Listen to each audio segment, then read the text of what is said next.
इस वीडियो में हम क्लास 6 के चैप्टर नंबर 5 पढ़ेंगे, जो कि है दी ओल्ड गम्बी कैट। ये एक पोयम है। इस पोयम को लिखा है टी.एस. एलियट ने। तो आइए फटाफट से हम इस पोयम को स्टार्ट कर लेते हैं। I have a Gumbie cat in mind, her name is jenny any dots.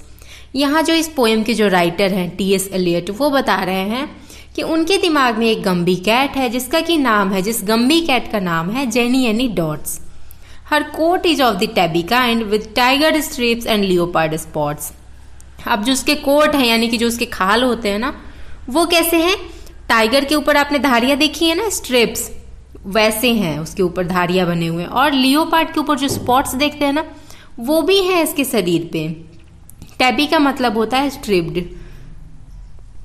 तो मतलब उसका जो फीचर जो है वो बता रहे हैं यहाँ पे पोएट की, वो बिल्कुल टाइगर की तरह और लियोपार्ड से मिलता जुलता है। All day she sits upon the stair और ऑन द स्टेप्स और ऑन द मैट। अब वो पूरे दिन क्या करती है? या तो सीढ़ियों पे बैठी रहती है, या फिर सीढ़ियों के जो स्टेप्स होते हैं वहां बैठी रहती है, या फिर मैट के ऊपर बैठी रहती है। She sits and sits and sits and sits. वो क्या करती है? बैठी रहती है, बैठी रहती है, बैठी रहती है और बैठी ही रहती है। And that's what makes a Gumbie cat. और ये चीजें क्या है? ये बैठे रहना इससे गम्बी कैट बनाता है।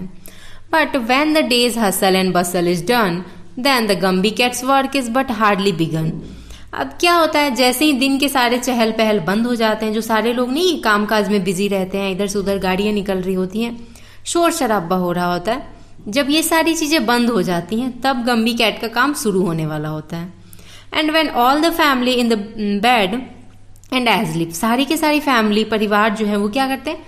बेड पे चले जाते हैं, सोने चले जाते हैं, करीब करीब सो चुके होते हैं। She tucks up her skirts to the basement to creep. अब वो क्या करती है? घर के जो तहखाने हैं ना, उसमें चली जाती है। She is deeply concern with the ways of the माइस।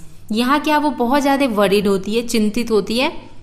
जो उनके जो नीचे तहखाने में जो चूहे हैं ना बहुत सारे, उनके जो रहने का जो तरीका है ना, उस बर्ताव से, रहने के तौर तरीकों से वो बहुत ज्यादा चिंतित रहती है।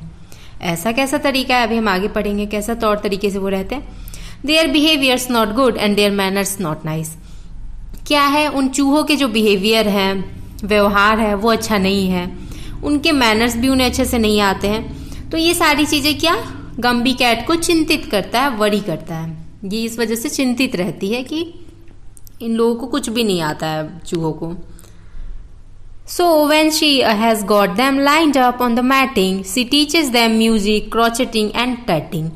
अब क्या होता है, जब वो सारे क्या करती है, उन सबको वहां पे मैट पे क्या सिखाती है? उनको म्यूजिक सिखाती है, गाना सिखाती है। गाने के बाद क्या, क्रॉचेटिंग सिखाती है, यानी कि जो नहीं ऊन के कपड़े वगैरह को वो बुना जाता है, निडल वगैरह की मदद से उसको बुना जाता है, तो वो सारी चीजें वो सिखाती है। और साथ ही में टैटिंग सिखाती है। टैटिंग का मतलब लेस वगैरह जो होते हैं ना, उनको कैसे बांधा जाता है, ये सारी चीजें वो उनको सिखाती है, चूहों को। अब इसके बाद हम आ जाते हैं आगे के स्टैंजा में। I have a Gumbie cat in mind, her name is Jennyanydots. अब ये स्टार्टिंग वाला लाइन ही रिपीट है। मेरे दिमाग में एक बिल्ली है जिसका कि नाम है Jennyanydots. Her equal would be hard to find. उसके जैसा, उस गम्बी कैट के बराबर का ढूंढना बहुत मुश्किल है। She likes the warm and sunny spots. उसको क्या, गरम स्पॉट, सनी स्पॉट्स मतलब जो जगह जो गर्म होते हैं ना, जैसे नहीं जहां धूप वगैरह आ रहे होते तो वो क्या, वो जगह गर्म होते, तो वैसे जगह पे उसको बैठना पसंद होता है। All day she sits beside the hearth और ऑन द बेड और ऑन माई हेड। पूरे दिन वो कहाँ बैठी रहती है? हर्थ पे। हर्थ क्या होता है? अपने पुराने घरों वगैरह में देखे होंगे ना, एक बॉक्स जैसा बनाया रहता है और उसमें क्या आग वगैरह जलाए जाते हैं, या फिर पुराने टाइम में बेकिंग के लिए भी इसी का हेल्प लिया जाता था। तो उसके पास बैठी रहती, क्योंकि वो गर्म रहता है, वो भट्टी की तरह रहता है, तो वो गर्म रहता है। या तो फिर वो क्या पूरे दिन गरम गरम बेड पे बैठी रहती है, और नहीं तो जो टी.एस. एलियट है उनके टोपी में बैठी रहती है। She sits and sits and sits and sits. वो बैठी रहती है, बैठी रहती है, बैठी रहती है और बैठी ही रहती है। And that's what makes a Gumbie cat. ये लाइन भी हमने पहले पढ़ा था, वही लाइन यहाँ पे भी रिपीट है। तो ये चीजें क्या है, उसको गम्बी कैट बनाती हैं। But when the day's hustle and bustle is done, then the Gumby cat's work is but hardly begun. लेकिन जैसे ही दिन का चहल पहल बंद होता है, जैसे कि हमने पहले भी पढ़ा था, दिन के चहल पहल बंद होने के बाद वो क्या करती है, नीचे तहखाने में चली जाती है और चूहों को सिंगिंग म्यूजिक सिखाती है, क्रोचेटिंग यानी कि ऊन के कपड़े बुनना सिखाती है, लेस बांधना सिखाती है। अब वैसे ही अब क्या सिखाने वाली है, अभी हम आगे पढ़ेंगे या क्या करने वाली है। तो जैसे ही दिन का चहल पहल बंद होता है, गम्बी कैट जो है उसका काम शुरू हो जाता है।